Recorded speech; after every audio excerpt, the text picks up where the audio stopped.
Good morning, friends. We are going to discuss the second topic of the first chapter, end of the bipolarity. End of the bipolarity chapter का हम लोग second topic पढ़ने जा रहे हैं। Already we have completed the first topic. हम लोग first topic complete कर चुके हैं। In the first topic we discuss something about introduction. First topic में कुछ इंट्रोडक्शन के बारे में बात कर ली हम लोगों ने। इंट्रोडक्शन में हम लोगों ने पढ़ लिया कम्युनिज्म के बारे में, कैपिटलिज्म के बारे में, यूएसए के बारे में, यूएसए की इकोनॉमी के बारे में, यूएसएसआर की इकोनॉमी के बारे में, यूएसए की मिलिट्री अलायंस के बारे में, यूएसएसआर की मिलिट्री अलायंस के बारे में, ओके, इकोनॉमिक डिफरेंसेस के बारे में, इकोनॉमिक आइडियोलॉजीज के बारे में हम लोगों ने सारी कुछ बातें कर ली है। Okay, now we are going to discuss something about the first topic, and first topic is Soviet system. हम लोग सोवियत सिस्टम के बारे में पढ़ेंगे। Soviet system is Soviet Union के टाइम पीरियड में Soviet economy, Soviet political system, Soviet bureaucracy, Soviet welfare, how all that was managed, इन सब चीज़ों को कैसे मैनेज किया जाता था, इन सब चीज़ों के बारे में हम लोग बात करेंगे। Okay, first of all in 1917 15 countries they collaborated after the Russian revolution. Russian revolution के बाद 17 कंट्रीज ने कोलैबोरेट किया, ज्वाइन किया एक दूसरे को, और फिर यूएसएसआर को क्रिएट किया गया। ओके, और यूएसएसआर ने अपनी इकोनॉमी का जो बेस बनाया दैट वाज कम्युनिज्म। क्लियर है? कम्युनिज्म यूएसएसआर की इकोनॉमी का बेस है। ओके, बेसिक आइडिया है। ओके, नाउ अगर हम लोग इकोनॉमी की बात कर लेते हैं तो अपोजिंग कैपिटलिज्म, यूएसएसआर में कैपिटलिज्म को अपोज किया गया है। कैपिटलिज्म मतलब यहाँ पर कोई एक बिजनेसमैन होगा, वो पैसा इन्वेस्ट करेगा, एक फैक्ट्री लगाएगा, वर्कर्स वहाँ पे वर्क करेंगे, और जो प्रॉफिट आएगा उसका ज़्यादातर पोर्शन कौन रख लेगा? जिसने पैसा इन्वेस्ट किया है। वर्कर्स को थोड़ा थोड़ा पैसा दिया जाएगा, जिससे कि सोसाइटी में सोशल डिफरेंसेस बढ़ जाते हैं, जिससे कि सोसाइटी में जो भी इकोनॉमिक सोशल डिफरेंसेस हैं वो सारे बढ़ जाते हैं। ठीक है ना? USSR was saying that we will establish the equality. हम लोग इस सोसाइटी में इक्वलिटी एस्टेब्लिश करेंगे। और कैसे इक्वलिटी एस्टेब्लिश करेंगे? यहाँ पर जो भी रिसोर्सेज रहेंगे वो किसके हाथ में रहेंगे? वो गवर्नमेंट के हाथ में रहेंगे। प्रॉफिट किसको मिलेगा? गवर्नमेंट को मिलेगा। और जो प्रॉफिट गवर्नमेंट को मिलेगा तो लोगों को जो प्रॉफिट गवर्नमेंट को मिला है उस प्रॉफिट को लोगों में इक्वली डिस्ट्रीब्यूट कर दिया जाएगा, जिससे कि इकोनॉमिक इक्वलिटी आ जाएगी। क्लियर है? That is the concept of the communism. ये कम्युनिज्म का कॉन्सेप्ट है। Now important thing, communism was focusing, अगर इक्वलिटी की बात करते हैं तो डिफरेंट टाइप की political, social, economic, legal equality, बहुत सारी टाइप्स की इक्वलिटीज़ हैं। ओके, लेकिन कम्युनिज्म ने सबसे ज़्यादा फोकस किया हुआ है इकोनॉमिक इक्वलिटी पर। कम्युनिज्म कह रहा है कि अगर इकोनॉमिक इक्वलिटी सोसाइटी में आ जाती है तो बाकी सारी इक्वलिटी अपने आप से ही अचीव हो जाती है। क्लियर है? तो इस इक्वलिटी को, इस इकोनॉमिक इक्वलिटी को अचीव करने के लिए उन्होंने क्या किया हुआ है? सारी जो रिसोर्सेज होने चाहिए वो किसी कंट्रोल में होनी चाहिए? गवर्नमेंट के कंट्रोल में होनी चाहिए। इसलिए पहली चीज तो उन्होंने कैपिटलिज्म को अपोज किया हुआ। क्यों? क्योंकि कैपिटलिज्म कहीं ना कहीं सोशल डिफरेंसेस को बढ़ाती है। प्रॉफिट किसको होता है? ज़्यादा प्रॉफिट किसको होता है? कैपिटलिस्ट को होता है। जो इन्वेस्टर है, जिसने पैसा लगाया, जिसकी फैक्ट्री है, उसको ज़्यादा प्रॉफिट हो रहा है, और जो वर्कर है उसको प्रॉफिट नहीं होता है, जिससे कि सोसाइटी में डिफरेंसेस बढ़ते हैं। तो सोसाइटी में डिफरेंसेस को घटाने के लिए यूएसएसआर ने कम्युनिज्म को फॉलो किया हुआ है, कैपिटलिज्म को अपोज किया हुआ है। कम्युनिज्म डिफरेंसेस को बढ़ाता है, कैपिटलिज्म इकोनॉमिक इक्वलिटी को कम करता है या घटाता है, इक्वलिटी एस्टेब्लिश करता है। इसलिए यूएसएसआर ने कैपिटलिज्म को अपोज किया हुआ और कम्युनिज्म को एक्सेप्ट किया हुआ है। और यहाँ पर रिसोर्सेज किसके हाथ में है?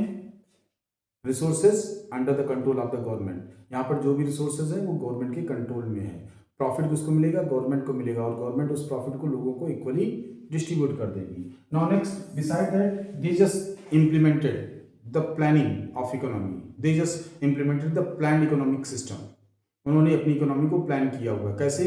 जैसे हमारे यहाँ 5 ईयर प्लान्स हुआ करते थे, वैसे ही 5 ईयर प्लान की स्टार्टिंग रशिया से हुई है, और उसी 5 ईयर प्लान के कॉन्सेप्ट को हम लोगों ने कॉपी कर इंडिया में इम्प्लीमेंट किया हुआ था। मीन्स 5 ईयर्स के लिए किसी एक स्पेसिफिक सेक्टर को फोकस किया जाएगा और केवल उसी पर काम किया जाएगा। अब 5 साल किसी एक सेक्टर पे काम करेंगे, ऑब्वियस सी बात है वो सेक्टर पूरी तरीके से डेवलप हो जाएगा, अच्छे से डेवलप हो जाएगा। तो इस तरीके से इन्होंने अपनी इकोनॉमी को प्लान किया और कंट्रोल भी किया। कंट्रोल करने की मीनिंग क्या है? कि रिसोर्सेज सारे किसके कंट्रोल में है? गवर्नमेंट के कंट्रोल में। और अगर मार्केट ओपन रहेगी पहली चीज मार्केट के बारे में समझ लेते हैं। एक मार्केट, ओपन मार्केट सिस्टम है, क्लोज मार्केट सिस्टम है। ओपन मार्केट सिस्टम में क्या होगा कि कोई भी जो मार्केट एक्टिविटी है वो मार्केट फोर्सेस कंट्रोल करेंगी। मार्केट फोर्सेस होती हैं डिमांड एंड सप्लाई। किसी चीज़ की सप्लाई बढ़ जाएगी तो उसके रेट क्या हो जाएंगे? कम हो जाएंगे। किसी चीज़ की सप्लाई कम हो जाएगी तो उसके रेट क्या हो जाएंगे? बढ़ जाएंगे। वैसे ही किसी चीज़ की डिमांड बढ़ जाएगी तो रेट क्या हो जाएंगे, बढ़ जाएंगे। किसी चीज़ की डिमांड कम हो जाएगी तो उसके रेट क्या हो जाएंगे, कम हो जाएंगे। ठीक है ना, डिमांड कम हो गई, रेट कम हो जाएंगे। तो इस तरीके से होता है क्या है कि डिमांड एंड सप्लाई ये डिसाइड करते हैं कि किसी भी ऑब्जेक्ट के रेट क्या होंगे, जिससे कि लोगों को परेशानी फेस करनी पड़ती है। जो प्रोड्यूसर है उसको परेशानी क्या है कि चूंकि एक साथ ही सामान प्रोड्यूस हो रहा है तो उसके रेट उस समय कम रहते हैं। जैसे फॉर एग्जांपल ग्रेन्स हमारे यहाँ प्रोड्यूस होते हैं, वीट के टाइम पीरियड में वीट की जब कटिंग होती है उसमें वीट के रेट कम होते हैं। ठीक है ना, अप्रैल मई जून में वीट के रेट कम रहेंगे, लेकिन दिसंबर जनवरी में वीट के रेट क्या हो जाएंगे, बढ़ जाते हैं। क्यों, क्योंकि अप्रैल मई जून में वीट प्रोड्यूस हो रहा है, कट कर क्रॉप प्रोड्यूस हो रही है, इसलिए उस समय उसके रेट कम हो जाते हैं। तो जो प्रोड्यूसर है उसको नुकसान फेस करना पड़ता है। क्यों, क्योंकि जो प्रोडक्शन होता है वो एक ही टाइम पर होता है, जिससे कि रेट्स कम हो जाते हैं। क्लियर है। अब जो परचेजर है, जो परचेस करने वाला है, उसको प्रॉब्लम क्या आ रही है कि अगर वो उसने मई अगर वीट आपको परचेस करना अप्रैल मई जून में परचेस किया तब तो सस्ते में मिल गया आपको, लेकिन अगर आप उसी चीज़ को दिसंबर जनवरी फरवरी में परचेस करेंगे तो आपको महंगे दाम में मिलेगा। ठीक है ना, महंगा मिलेगा आपको। तो होता क्या है कि जो परचेस करने वाला है अगर उसने दिसंबर जनवरी फरवरी में उसको परचेस किया, वीट को परचेस किया, तो उसको महंगे रेट पर मिलेगा। तो जो सेलर है और जो परचेजर है दोनों को नुकसान हो रहा है। ठीक है ना, जो सेल करने वाला है, जो परचेज करने वाला, दोनों को नुकसान हो रहा है। और इस तरीके से इस नुकसान को कम करने के पर्पज से मार्केट को कंट्रोल किया गया है। मार्केट को कंट्रोल किया गया है कि रेट को एक लेवल पर फिक्स कर दिया गया। अब रेट कम भी होंगे तब भी उसी रेट पर सेल होगा, रेट ज़्यादा भी हो जाएंगे तब भी उसी रेट पर सेल होगा। In this manner Russians the USSR control the market economy. उन्होंने अपनी मार्केट को कंट्रोल करके रखा, और कंट्रोल करने के साथ साथ क्लोज करके भी रखा।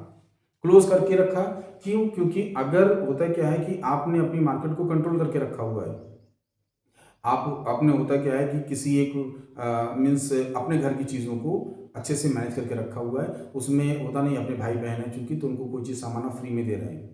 लेकिन अगर वो फ्री वाला सामान जो आपने तो परचेज किया हुआ, लेकिन अपने आपके भाई बहन आपके रिलेटिव्स हैं तो उनको आप फ्री में दे रहे हैं, लेकिन अगर पड़ोस के लोगों को वही फ्री वाला सामान मिल जाए, आपके घर में अपने लोगों को आप फ्री में दे रहे हैं लेकिन वो फ्री वाला सामान आपके पड़ोस में भी चला जाए, तो इससे नुकसान किसका होगा, आपका होगा। क्यों, क्योंकि आपने पैसा उसके लिए इन्वेस्ट किया हुआ है। तो इसलिए अपने लोगों के सोशल वेलफेयर के लिए रशिया ने जो अपने यूएसएसआर ने अपनी इकोनॉमी को क्लोज रखा। मीन्स वर्ल्ड ट्रेड को उन्होंने प्रमोट नहीं किया, वर्ल्ड ट्रेड को प्रमोट नहीं किया। Okay, in this manner the USSR arranged its economy। इस तरीके से यूएसएसआर ने अपनी इकोनॉमी को अरेंज किया हुआ था। उन्होंने कैपिटलिज्म को अपोज किया हुआ है, जो प्राइवेट प्रॉपर्टी का कॉन्सेप्ट था उसको भी उन्होंने अबॉलिश कर दिया था। नेक्स्ट, अपनी इकोनॉमी को उन्होंने प्लान किया, कंट्रोल किया, जिससे कि प्रॉपर सोशल वेलफेयर अवेलेबल करा पाएँ, और इसके साथ साथ इन्होंने अपनी मार्केट को क्लोज रखा, इंटरनेशनल मार्केट में पार्टिसिपेट नहीं किया। Okay, now the next, what was the condition of the politics की क्या कंडीशन थी। now only one political party was existing in Russia में यूएसएसआर में केवल एक ही पॉलिटिकल पार्टी थी, दैट वाज कम्युनिस्ट पार्टी। अब चूंकि एक ही पॉलिटिकल पार्टी है तो इलेक्शन में उसके इलेक्ट होने का, सेलेक्ट होने का, अपॉइंट होने का कोई कॉन्सेप्ट ही नहीं है। एक ही पॉलिटिकल पार्टी जब तक रूल कर पाएगी रूल करती रहेगी। तो होता क्या है कि जब चेंज का कॉन्सेप्ट होता है, इलेक्शन का कॉन्सेप्ट होता है, तो वहाँ पर गवर्नमेंट थोड़ा सा अकाउंटेबल होती है, पॉलिटिकल पार्टीज लोगों के लिए अकाउंटेबल होती हैं। क्योंकि यहाँ पर चेंज का कोई कॉन्सेप्ट ही नहीं है, तो जो भी पॉलिटिकल पार्टीज हैं, कम्युनिस्ट पार्टी है, कम्युनिस्ट पार्टी के वर्कर्स हैं, वो लोगों के लिए अकाउंटेबल नहीं है। ठीक है ना, वो लोगों के लिए आंसरेबल नहीं है, लोगों को आंसर देने की उनको जरूरत नहीं है। Now the next is social welfare. The concept of social welfare in communist country that was best. सबसे अच्छे टाइप का सोशल वेलफेयर इन लोगों ने इंप्लीमेंट किया हुआ है। सभी को एजुकेशन प्रोवाइड कराना है, सभी को हेल्थ प्रोवाइड कराना, हेल्थ फैसिलिटीज प्रोवाइड करानी है, सैनिटेशन प्रोवाइड कराना है, कम रेट पर, अफोर्डेबल रेट पर या फ्री ऑफ कॉस्ट, ये भी हो सकता है, कम रेट पर, अफोर्डेबल रेट पर या फ्री ऑफ कॉस्ट, ये सारी चीज़ें लोगों को अवेलेबल थी, इसलिए हम लोग इसको best type of social welfare बोल सकते हैं। ओके, नाउ नेक्स्ट, यहाँ पर जो अब होता क्या है कि सारे रिसोर्सेज किसके कंट्रोल में है, गवर्नमेंट के कंट्रोल में है। तो ऑब्वियस सी बात है, फैक्ट्री जो स्टेब्लिश करने का काम है वो कौन करेगी, गवर्नमेंट ही कर रही है। अब होता क्या है कि लोगों की कुछ डोमेस्टिक नीड्स होती हैं, domestic needs for example pen, pencil, रबड़, इरेजर, होता नहीं इरेजर और या फिर क्रीम पाउडर, सोप, इस तरीके की चीज़ें डिमांड में होती हैं, इस तरीके की चीज़ें भी लोगों को ज़रूरत पड़ती हैं। तो उन चीज़ों को भी कौन प्रोड्यूस कर रहा है? गवर्नमेंट ही प्रोड्यूस कर रही है। लेकिन जब चीज़ें गवर्नमेंट प्रोड्यूस कर रही होती है तो उसमें हो रही होती है तो उसमें मोनोपोली आ जाती है, क्योंकि अकेले गवर्नमेंट ही प्रोड्यूस कर रही है, कोई उसका ऑप्शन दूसरा ऑप्शन नहीं है। तो होता क्या था कि यहाँ पर जो डोमेस्टिक गुड्स, कंज्यूमर गुड्स थे, वो भी गवर्नमेंट प्रोड्यूस कर रही थी और अफोर्डेबल रेट्स पर लोगों को अवेलेबल करा रही थी, कभी प्रॉफिट पर कभी लॉस पर अवेलेबल करा रही थी। लेकिन प्रॉब्लम यहाँ पर ये थी कि यहाँ पर ये मोनोपोली में थे, केवल यही फैक्ट्रीज, केवल गवर्नमेंट फैक्ट्रीज ही प्रोड्यूस कर रही थी कंज्यूमर गुड्स। तो ऑब्वियस सी बात है, इनकी मोनोपोली है, और जो मोनोपोली रहेगी तो कॉम्पिटिटिवनेस क्या हो जाएगी? खत्म हो जाएगी। कंपटीशन था ही नहीं। अब जब कंपटीशन ही नहीं है तो अब जो भी प्रोडक्शन है उसमें इनोवेशन की कोई ज़रूरत नहीं है। तो जो कंज्यूमर गुड्स प्रोड्यूस हो रहे थे उसमें इनोवेशन नहीं हो रहा था, जो प्रोड्यूस हो रहे थे बस प्रोड्यूस हो रहे थे। ठीक है ना? जो प्रोड्यूस हो रहे हैं लोगों को वही परचेज करना है, उसी को कंज्यूम करना है, दूसरा उनके पास ऑप्शन नहीं है। तो इसलिए उनमें कोई चेंजेस नहीं आ रहे थे। वही प्रोडक्ट्स जो 20 साल पहले बन रहे थे, सेल हो रहे थे, वही प्रोडक्ट्स उस समय भी सेल हो रहे थे। ठीक है ना? उनमें कोई चेंजेस नहीं आ रहे थे। Beside that government was providing the subsidy. कुछ चीज़ों के रेट्स ज़्यादा थे जिनको लोग अफोर्ड नहीं कर सकते थे, तो गवर्नमेंट क्या करती थी? गवर्नमेंट प्रोड्यूस तो ज़्यादा रेट्स पर कर रही है, लेकिन जो सेल कर रही है उसको उसको सस्ते में सेल कर रही है। जैसे फॉर एग्जांपल इंडिया के कंसर्न में यूरिया यूरिया थोड़ा सा महंगा होता है, 1200-1500 रुपये पर 50 kg उसका रेट होता है। ठीक है ना? देख लेना बेटा, थोड़ा सा मुझे आइडिया नहीं है, जस्ट फॉर एग्जांपल। और सेल कितने में करती है? 300-400 रुपये में उसको सेल कर रही है।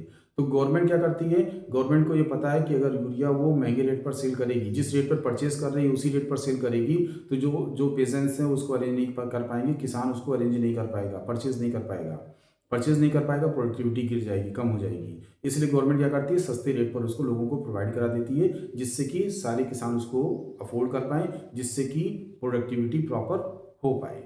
ठीक है ना? This is the concept of the subsidy. ठीक है ना? तो यूएस गवर्नमेंट, यूएसएसआर गवर्नमेंट ने क्या किया हुआ है?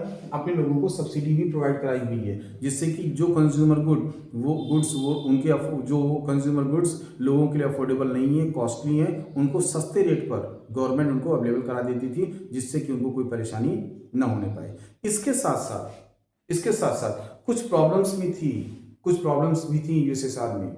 यूएसएसआर के अंदर कुछ प्रॉब्लम्स भी थी। कौन कौन सी प्रॉब्लम्स थी उनके बारे में बात कर लेते हैं। फर्स्ट ऑफ ऑल, यहाँ पर रशियन डोमिनेशन है। कंट्रीज कितनी है? 15 कंट्रीज हैं, लेकिन सारा डिसीजन कौन ले रहा था? रशिया ले रहा है। ओके, 15 कंट्री हैं, उसमें से एक रशिया है, लेकिन सारे डिसीजन कौन ले रहा है? रशिया ले रहा है, और रशियंस ही पूरे यूएसएसआर में डोमिनेटिंग हैं। Okay, now the second is, यहाँ पर बहुत सारा पैसा, यूएसएसआर का बहुत सारा पैसा आर्म रेस में खर्च किया जा रहा है, आर्म्स डेवलपमेंट में खर्च किया जा रहा है। लोगों के वेलफेयर में पैसा कम इन्वेस्ट हो रहा है, आर्म्स डेवलपमेंट में पैसा ज़्यादा इन्वेस्ट हो रहा है। ओके, उसके साथ साथ 1980s आते 1980s तक जो रशियन इकोनॉमी थी, जो प्लान इकोनॉमी थी, वो क्या होने लगी? वो स्टैग्नेंट हो गई। अब उसमें ग्रोथ नहीं हो रही है। ठीक है ना? और जब ग्रोथ नहीं होगी इकोनॉमी की और हम लोग नए नए एक्टिविटीज स्टार्ट करेंगे तो हमें प्रॉब्लम फेस करनी पड़ेगी। इसके साथ साथ इकोनॉमी तो स्टेगनेंट हो ही गई। Now the food shortage was faced by USSR ने फूड शॉर्टेज को भी फेस करना स्टार्ट कर दिया। क्लियर? और फूड शॉर्टेज के टाइम पीरियड में ही 1979 में ही रशिया ने अफगान वॉर स्टार्ट कर दी। और अफगान वॉर स्टार्ट करने की वजह से अफगानिस्तान में रशिया 10 सालों तक लड़ता रहा। 10 सालों तक लड़ने में रशिया को अपने बहुत सारा पैसा इन्वेस्ट करना पड़ा अफगान वॉर के लिए। तो इस तरीके से इन चीज़ों की वजह से कहीं ना कहीं रशियन सोसाइटी को, रशियन इकोनॉमी को, रशियन पॉलिटिक्स को प्रॉब्लम फेस करनी पड़ी और अल्टीमेटली रशिया का डिसइंटीग्रेशन हो गया। ओके, फर्स्ट ऑफ ऑल जो भी डिसीजंस हो रहे थे वो सारे डिसीजंस कौन ले रहा है? रशियंस ले रहे हैं। 15 कंट्रीज हैं, लेकिन उसमें से डोमिनेटिंग कौन है? रशिया ही है। सारे डिसीजंस वही ले रहा है। ओके, दूसरी चीजें हैं कि रशिया अपने जो भी रिसोर्सेज हैं उनका ज्यादातर यूज किस में कर रहा है? आर्म रेस के लिए कर रहा है, स्पेस रिसर्च के लिए कर रहा है, सोशल वेलफेयर के लिए उतना इन्वेस्टमेंट नहीं कर रहा है। इकोनॉमी रशिया की 1980s तक रशिया की जो इकोनॉमी थी वो स्टेगनेंट हो गई थी, उसमें अब कोई ग्रोथ नहीं हो रही है, उसके साथ साथ उनको फूड क्राइसिस भी फेस करनी पड़ी। मीन्स फूड प्रोडक्शन उनका कम हो गया, जिसकी वजह से फूड प्रोडक्शन कम होने की वजह से उनको फूड प्रोडक्शन कम होने की वजह से उनको फूड ग्रेन्स को इंपोर्ट करना